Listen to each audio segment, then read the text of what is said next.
ये भी कोई भगवान है जिसका सिर हाथी का है? तुम तो जानवरों की पूजा करते हो। ये कैसा पिता था जिसको अपने ही बेटे का नहीं पता, उसका सिर काट दिया? और सिर काट के लगाना ही था तो जानवर का क्यों लगाया?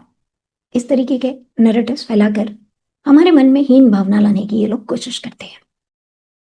नमस्कार दोस्तों, मैं हूं नीतू गुप्ता।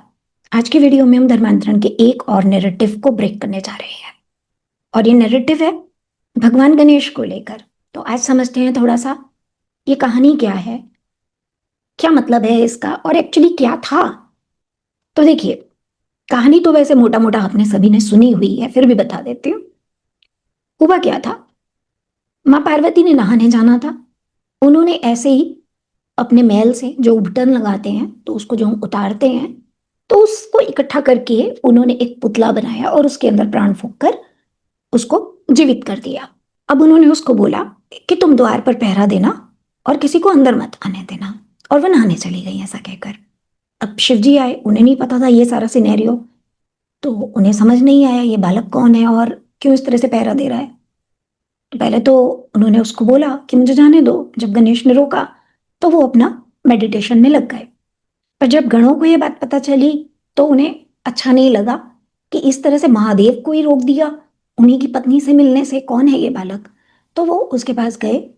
पहले तो प्यार से ही समझा रहे थे, पर गणेश भी अपनी जिद पर अड़ा था कि नहीं, मुझे मेरी माँ ने यही बोला है किसी को अंदर नहीं आने देना, तो मैं नहीं आने दूंगा चाहे वो जो भी है। तो इस तरह से करते करते दोनों के बीच में खींचातानी बढ़ गई और बात बढ़ गई, और गणेश ने अपनी शक्तियों का प्रदर्शन करना स्टार्ट कर दिया और गणों को नुकसान पहुंचाया। देवी देवताओं से भी जो जो गए मतलब समझाने, सबके साथ अभद्रता की। अब अभद्रता इन द सेंस, वो अपनी तरफ से तो उनको लग रहा था मैं तो ठीक कर रहा हूं, लेकिन एक मर्यादा होती है किसी चीज की, वो मर्यादा को वो बच्चा नहीं समझ पा रहा था। फिर फाइनली शिव जी ने आकर उसका सिर काट दिया।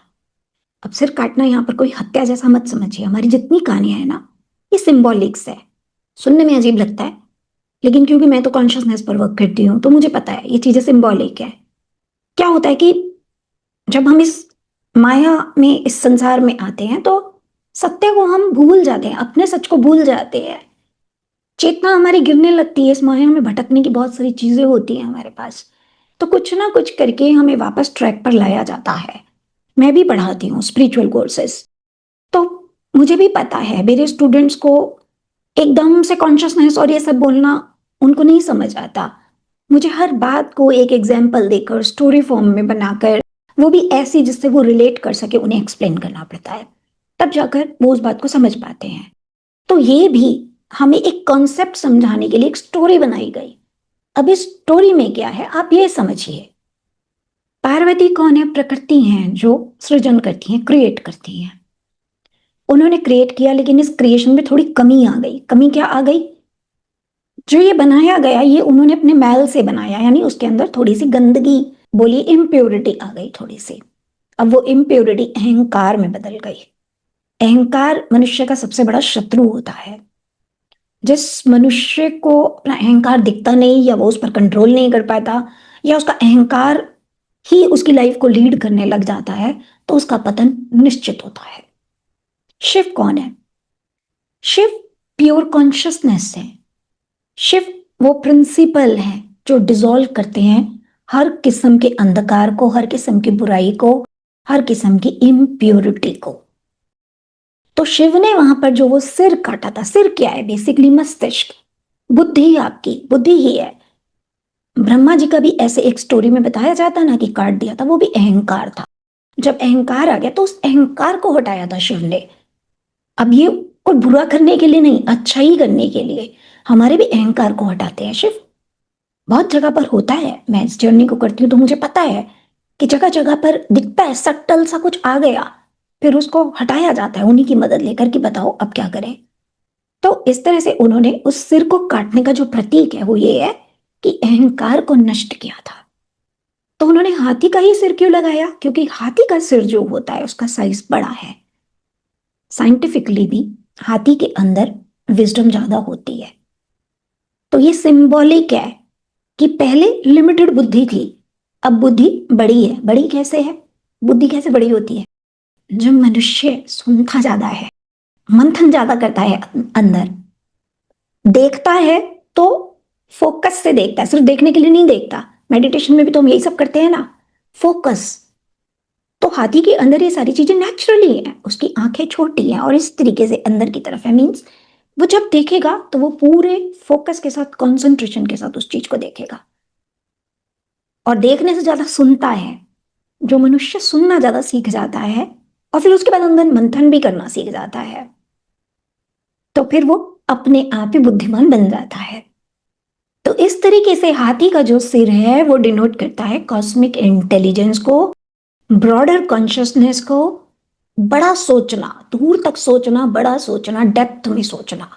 फिर इसकी एक फ्लेक्सिबल ट्रंक भी है, इसके अंदर बोन नहीं होती एलिफेंट की जो ट्रंक है। और ये स्ट्रांग बहुत है, ये हर चीज को अपने में लपेट सकती है। साथ ही सेंसिटिव बहुत ज्यादा है, जैसे मर्जी इसको मोल्ड कर लो। तो बुद्धि ऐसी होनी चाहिए, रिजिड नहीं होनी चाहिए कि मैंने कह दिया अब यही ब्रह्म सत्य है। ऐसा नहीं होता, चीजें बदलती रहती है। ब्रह्म सत्य तो वास्तविकता में धरती पर रहकर कोई मनुष्य पूरी तरीके से जान ही नहीं सकता। हमारी एक लिमिटेशन है, हम जितना जान सकते हैं उतना जान सकते हैं, पर हमारा काम है कोशिश करते रहें, कोशिश करते रहें। कुछ ना कुछ और नया सीखने को मिलता रहता है। जब व्यक्ति कहते हैं नहीं this was the ultimate truth और यहाँ तक मैं पहुंच चुका, तो अब क्या है, फ्लेक्सिबिलिटी उसकी खत्म हो गई। तो गणेश वो नहीं है। फिर उनका जो एक टूथ है वो टूटा हुआ है, वो क्या बताता है, सेक्रीफाइस करना, किसके लिए, विवेक को जगाने के लिए, विजडम पाने के लिए, बुद्धि के लिए। जब हम इस सफर में चलते हैं ना, तो हमें इन सारे सिंबल्स की जरूरत पड़ती है एक्चुअली। ऐसे हमें नॉर्मल लाइफ में नहीं समझ आता इन बातों का क्या मतलब है, लेकिन जब हम आत्मा की तरफ एक सफर स्टार्ट करते हैं तो वास्तव में हमें समझ आता है ज्ञान को पाने के लिए कब हमें कैसे कैसे सेक्रीफाइस करने पड़ते हैं, ट्रुथ को होल्ड करना पड़ता है, डुअलिटी को जाने देना पड़ता है, जैसे गणेश ने अपने आधे टूथ को जाने दिया। इसी तरीके से माउस है जो उनका व्हीकल है। अब इतने विशाल गणपति हैं और इतने छोटे से माउस को उन्होंने अपना व्हीकल बनाया है, तो ये भी दिखाता है कि अहंकार यहाँ पर हावी नहीं है। दूसरा जो माउस है वो क्या है, वो माइंड से रिलेट किया जाता है। माइंड, मन चंचल है, जो कभी इधर कभी उधर 10 चीजों में जो उलझता है। तो जो व्यक्ति इसको कंट्रोल करना सीख जाता है, विजडम उसी में डेवलप हो सकती है। तो इस तरह से अगर हम समझें इस स्टोरी को, तो गणेश को सजा नहीं दी गई थी, ब्लेसिंग दी गई थी। और वास्तव में ये ब्लेसिंग होती है। हमें जीवन में कई बार ऐसा लगता है कि हमारा किसी चीज में जब मोह होता है, तो वो चीज भले ही हमारे लिए गलत है तो भी हम उसको पकड़ कर रखना चाहते हैं। और जब भगवान उसको हमारे लाइफ से हटाते हैं, अगर हम पॉजिटिव वे में चीजों को अंडरस्टैंड कर लेते हैं तो हमारी लाइफ बदल जाती है। लेकिन अगर हम उसका दुखी मनाते रहते हैं, अंडरस्टैंडिंग नहीं करते, तो वही हमारे लिए एक एक ट्रेजेडी बन जाती है। तो विवेकशील व्यक्ति वो होता है जो इन सारी बातों को अंडरस्टैंड करता है, इन सिंबल्स को समझता है और उसके हिसाब से अपने आप को ढालता है। तो जब गणपति के पास जाएं, तो इसलिए नहीं कि आपको मैं लड्डू खिलाऊं खुश हो जाओ, और ऐसी ऐसी बातें सोच के मत जाइए। वो ठीक है, प्रेम अपनी जगह है। मैंने भी अपने मंदिर में एक बड़ी सी गणेश जी की मूर्ति रखी हुई है, लेकिन मुझे पता है कि मुझे इनसे क्या बात करनी है, क्या मांगना है, क्या इनसे समझना है मुझे। मैं जब उनके पास जाती हूँ यही कहती हूँ, अपनी जैसी बुद्धि दो मुझे, जो अहंकार से रहित है, जो पीसफुल है, जो हमेशा दूसरे व्यक्ति का पर्सपेक्टिव समझने की कोशिश करती है, और जहां खुद गलत है नम्रता से झुक भी जाती है। तो ऐसी बुद्धि दो। ऐसी ही बुद्धि वास्तव में मनुष्य को उद्धार कर सकती है। तो शिवा ने उस बुद्धि का विनाश किया था जो पतन करा थी, और उसकी जगह वो बुद्धि दी जिसने गणेश को सारे देवताओं के अंदर प्रथम पूजनीय बना दिया। इसीलिए हर शुभ काम से पहले गणेश को याद किया जाता है। किसी भी काम में बुद्धि स्थिर रहेगी, डिवाइन में स्थिर होगी, तो वो काम शुभ फल ही देगा। और जहां बुद्धि भटकी हुई होगी, गलत चीजों में होगी, रेस्टलेस होगी या कुछ भी होगी, तो उस काम के रिजल्ट भी वैसे ही आएंगे। तो नेक्स्ट टाइम जब कहीं ये सुनो इस तरीके की बातें, तो मन में हीन भावना लाने की कोई जरूरत नहीं है। हमारे देवी देवता क्या है ये हमें किसी और से सीखने की, समझने की कोई जरूरत नहीं है। हमारे पास इनफ ज्ञान है, हम उसमें से अपने मीनिंग ढूंढ सकते हैं। और मैं तो आपको बोल रही हूँ, कोई और अगर आपके मिथ हैं ऐसे जो आपको समझ नहीं आते, आप जानना चाहते हैं, आस्क मी, कमेंट कीजिए। मुझे लगा यूजफुल टॉपिक है तो मैं उस पर भी वीडियो बनाकर आपको क्लैरिटी दे दूंगी। मैं तो इस समय सारा काम ही यही कर रही हूँ समाज के उद्धार के लिए, क्योंकि जो आने वाला खतरा है वो मुझे तो बहुत साफ साफ दिखाई देता है और बहुतों को दिखता है। और मैं चाहती हूँ आप भी देखें, शत्रुबोध लाइए अपने अंदर, समझिए कि ये सब यूं ही नहीं हो रही हैं चीजें।